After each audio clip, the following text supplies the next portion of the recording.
This is what motivates me. This is what inspires me to continue to do this. Decades of training experience in one room.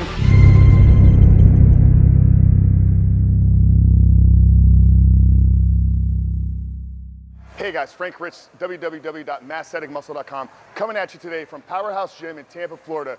Massthetic Muscle Camp 2. That's right, guys. We're back for the second time. We put these guys through 2 workouts today. We got started early this morning, 8 a.m. These guys showed up. You saw that video.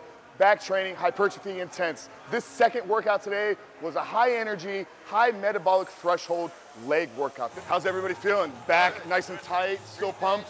Still pumped a little bit. So we got legs. So there's a few cues I'm gonna give you guys in working with the leg extension to make sure they're hitting those quads properly. First thing is we wanna get locked down. What happens a lot when people do this and end up swinging, ass, glutes come up off the mat. So make sure we're locked down hard, tight, pulling those handles and pulling ourselves hard down into the pad. Secondly is we wanna sit upright. There's a function of hip extension in the quad, so we don't wanna be leaning back. That's gonna open it up. It's gonna prevent us from getting it fully shortened. So we don't want to be leaning forward, but we want to be sitting upright in a fully locked position. So pull down, lock down hard. We're going to initiate with the quads. We want to focus on keeping our knees elevated to the ceiling. So we don't want them bending and opening up. That's going to put a lot of tension, a lot of torque on those knees. So keep the knees straight forward, and then think about having a straight line from your hips, knees to your toes. So everything's going to be working in one fluid plane motion. And then when you get to the top of the movement, think about pulling your toes to your ears or to your shoulders. Yeah, so what we're thinking about here, Corey, is literally we're trying to shorten the distance between our knee and our hip. That's the quad muscle function. So it's a knee extender. So the only thing moving here is gonna be our knee. Everything else is in a locked, fixed position. And we wanna actually kind of lean forward there a little bit. Drive these hips hard down. Pull yourself down hard. Yep. Bone it, come on. Slide these in a little bit here. Yep, squeeze my hand. There you go. What we want to make sure we're doing here, guys, is this axis of rotation right here. This is the movement. So we want this in line with our knee. Okay, the better job we can have that being in exactly the straight line, because that's where all the movement is coming from. So every leg extension is going to have some form of dot or some form of symbol here. That's your axis of rotation of the machine. So mechanically, you want your knee in perfect alignment with that. That's going to avoid putting torque, tension on that knee, keeping everything on the muscle. Joe didn't want to show us all up today. He hid the quads from us last time. He had the short shorts on with no spandex. We all were feeling a little insecure. One thing I see a lot of people doing with this movement, they try to overcomplicate it. And they think, oh, I'm gonna turn my toes out, it's gonna hit the inner quad. I'm gonna turn my toes in, it's gonna hit the outer quad. We gotta realize that the quad is only involved in one joint, and that's our knee. Opening our hips up, okay, our knee, that's putting tension and torque unnecessary on that knee joint. So we wanna keep everything in a straight line. Hips, knees, toes, only working in one straight function. That's the only way that we're gonna work that quad, get it fully shortened. Come on, Steven, slow it down, slow it down. Good work, let's go. Make it hard, come on. Woo. Just want to thank Frank and Massthetic Muscle and everything we learned this morning from the back workout. Probably the best thing I took away from it was just being able to focus on the way our body functions and getting most out of the movement.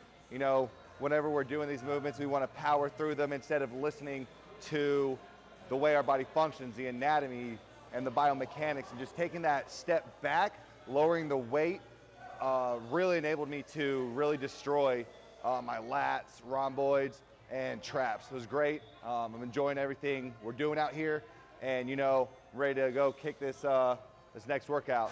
Massthetic legs going down. Come on, Jeff. I always like to say you can't build a house on stilts. Legs are so important. Come on. Come on. Corey, on your descent, imagine taking your toes and touching the wall behind you. Toes out. You're trying to push your feet to the wall behind us. What is pointing the toes?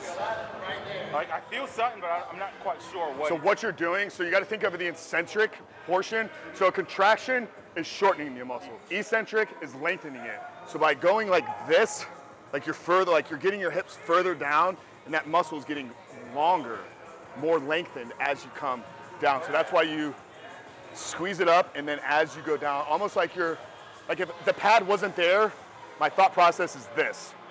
Like so I'm pushing out. Exact opposite of like squeezing at the top. Yeah, and you're stretching it, yeah. Okay. Yeah, so one thing I've really been working with all these guys is owning and managing that eccentric part of the movement. So a lot of people, all they're really concerned with in doing a hamstring curl is the contraction, is getting that muscle shortened, and that's great. But with hamstrings, they're fast twitch muscle fibers, meaning they're gonna respond to the eccentric load, the eccentric portion of the movement. So what I'm having these guys do on their way down is think about pushing their toes to the back wall behind us. So almost in doing this type of fashion is keeping our hips down, is driving it down and really lengthening those hamstrings.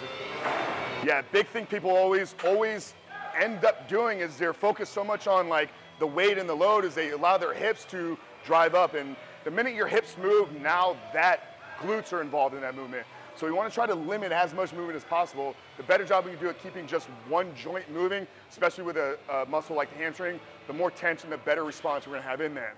So we got this done. We're going to keep it rolling. Leg press, neutral stance, heavy, but 5 sets, 15 reps. Keeping glutes, hips, ass locked down, but really pushing with quads, hamstring, glutes, really getting the entire upper leg involved in the movement, okay?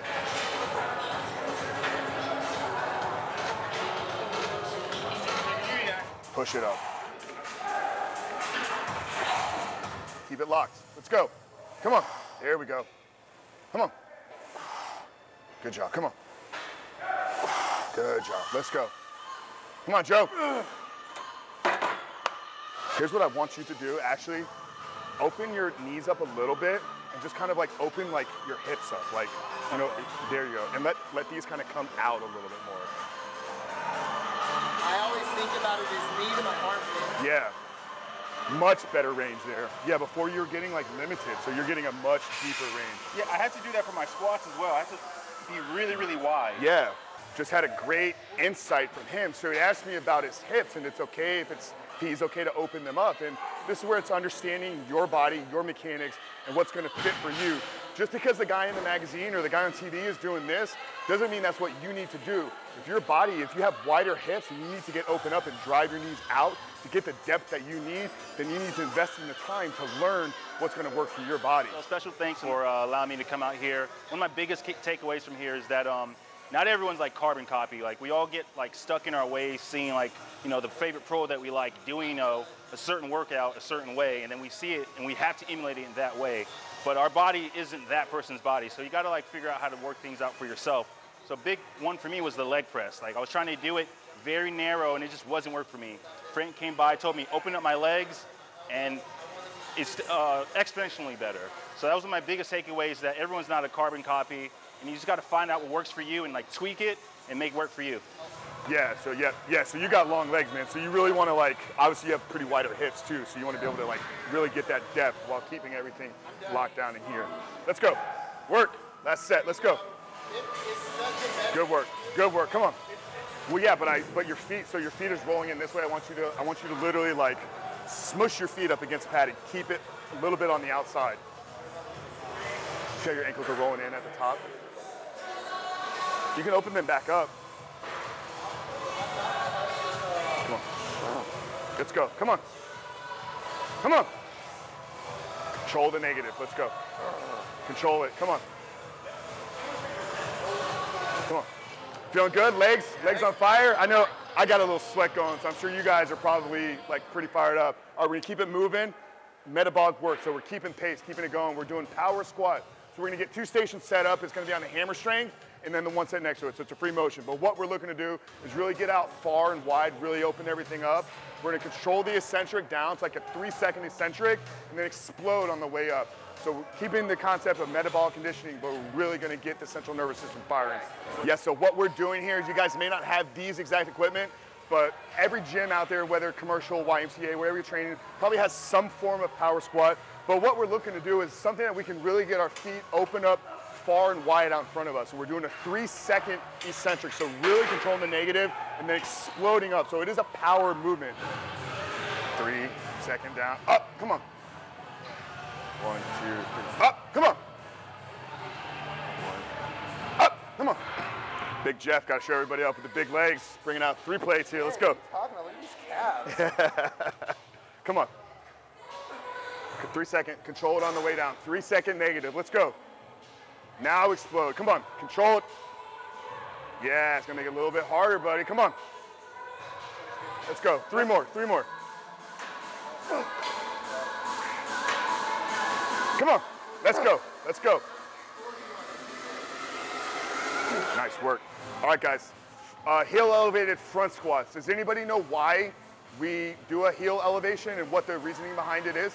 There's a reason for the heel elevation to allow the knee to drive forward so we can get more recruitment of the quads. The quads, exactly, yeah. So in the squat you have, unlike with a leg extension or leg curl where there's only 1 joint involved in movement, in the squat you have 2. You have your knee joint and your hip joint. Whatever joint moves the most, those muscles are what's going to be involved in it. So obviously we're trying to get our quads involved in this movement. So by elevating our heels, we're allowing our knee to have more of a path traveling forward. So that's what we're thinking about doing.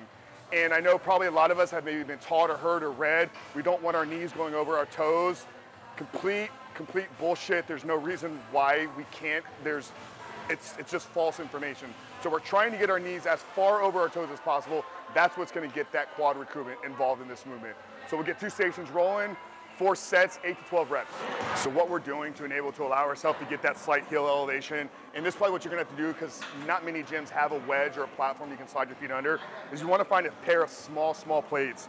So 2.5s, 5s, maybe 10s. You don't want something that's gonna get you really in balance, something where you can almost still keep your foot in a flattened position. So we're just looking for a slight elevation. And like I was telling these guys, what we're ultimately trying to do is we're trying to give ourselves the opportunity to break at the knee first. We don't want our hips rocking back, so we're raising that, especially due to ankle mobility, so that we can drive forward. So our intent and our goal here is getting our knees over our toes. And I don't have the mobility. Some people can do their hands back here, so what I end up having to do is crossing my arms, and it's literally sitting on my front delts. Okay, so it can sit there. Now there's gonna be a fight because it's gonna want to fall forward. So you have to fight like this. You're gonna get some core strength involved. Fight it from tipping over. And you're keeping yourself vertical, right? Because a lot of people like to come down. Completely vertical. Yeah, if you lean forward, the weight's gonna go. So you're forced to stay upright, which is then furthering your ability to drive your knees forward. Yeah, I mean, like, well, that's gonna come into play too, is like if you're letting yourself get that deep, but abductors are gonna get involved once again with the hips moving. So we're trying to eliminate this. This is literally just gonna follow the path there.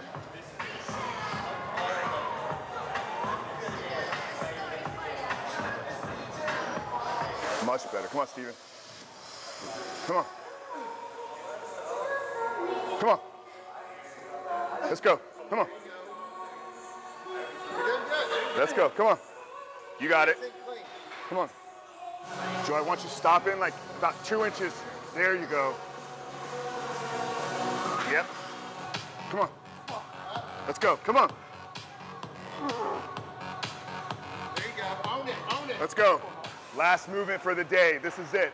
Awesome job. Thank you so much. We're going to finish with some weighted step-ups. So we're going to do 12 steps per leg, but I want you to do the entire right leg first or left leg, whichever one you start with, then do the second leg because that top leg is not coming off of the pad. So what I want you guys thinking about doing, what a lot of people end up really getting no benefit out of this is they're literally like pushing off of this leg. So we want all of our weight as the movement starts to get shifted to this front leg. So this is the move, controlled on the way down. Shift, all the weight supported here. This is just stabilizing me, and then I'm pushing up from here. So we are gonna do a little bit of weight, but it's not gonna be 80, 100 pounds. We probably start with 30. I kick that leg like that, and it's okay. Like a plie, but it's stabilizing. Just got a nice tip from the guy, and this is why I love having guys that have been in the gym, been training for years, because Steven just brought something to our attention. Jeff has had trouble balancing at the top, so what he's actually got him doing, he's got him bringing his back stabilized leg almost in a, I guess it'd be a plie type fashion, so it's almost bringing it behind him. It's helped balance out his body weight, so he's getting much more stable at the top. All right, so shift that weight on the leg here, drive up. There you go. Yep. Shift it, and then drive from here. Good job. There you go. Yeah. We want this leg doing all the work. This here is just for stabilization. Yep. Good job. Come on. Beautiful. All right, yeah, so obviously every gym may not have this type of free motion machine that's gonna allow you or set up to do that. So how would you do weighted step-ups in just a standard gym? You just need to find something you can step up on. So it could be a bench, it could be a step up that we have here, and then just hold a little bit of weight in your hand. But your execution's still gonna be the same. So you can see he's getting here at the bottom, he's shifting the weight to his front leg, and that's where he's driving up from. Is this leg, the one that's on the step, is doing all the work. So you could hold dumbbells, you could hold plates. I don't like putting weight on your back. I feel that's a little bit too compressive. But if that's the only way that you need to do it, then put a barbell on your back. Today I'd like to thank Frank for bringing us here today for Massthetics Muscle Camp Part 2. It's my second one. I really want to appreciate the time that he spends with each of us as individuals, teaching us different things, new things, understanding movement and mobility, understanding how and to incorporate other aspects of our workout, such as rubber band techniques. Today, with my rack pulls, it was just a great experience to try something new and to try something more, a more higher level of workouts that I'm typically used to having. So Frank, thanks so much for bringing us here today, and looking forward to the next one. Leg day complete. What do you guys think? Good. Thoughts? Awesome. Feedback? Challenging? Any takeaways? I know we had a few in the first workout. Anything that really stuck out, really stood out to you that you're going to be able to now apply in your training? Training isn't carbon copy. I mean, like, I think we get stuck in a mindset that you have to do a squat this way, or you have to do this exercise that way, and you see it, and then for years you just try doing it. But like for the leg press, just widening up my stance that worked for my body just improved exponentially. Yeah. So understanding your particular body, your mechanics, we're all built different. If we were built in a, manufactured in a facility, yeah, we could all do things the same, but every single person is slightly different. So that's where it comes down to understanding how your body functions and how it works. So guys, this is what I preach, this is what I talk about all day long. If you read anything that I put out, if you watch any of my videos, it starts with having an intent. Why are we training this body part today? And then it comes down to our execution, knowing what our individual body is meant to do. So take that, apply that to your training. You're gonna see results. It's gonna accelerate your growth. It's gonna make a difference in what you're doing.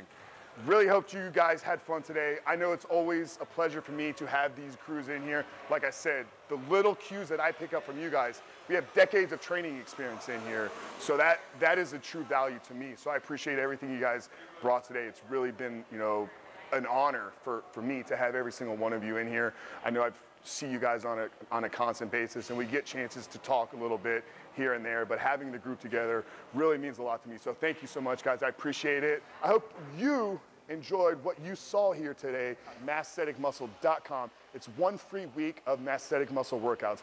All you got to do is click on the link, enter an email address, and I'm going to send the report over to you right away. Like I said, I hope you guys enjoyed this video. Hope maybe you picked up one or two cues that you can apply in your training. If you did, drop us some comments. We love hearing from you. This is what motivates me. This is what inspires me to continue to do this. So I want to hear from you. If you haven't yet subscribed to the channel, make sure to give it a thumbs up. But until then, guys, I'll talk to you soon.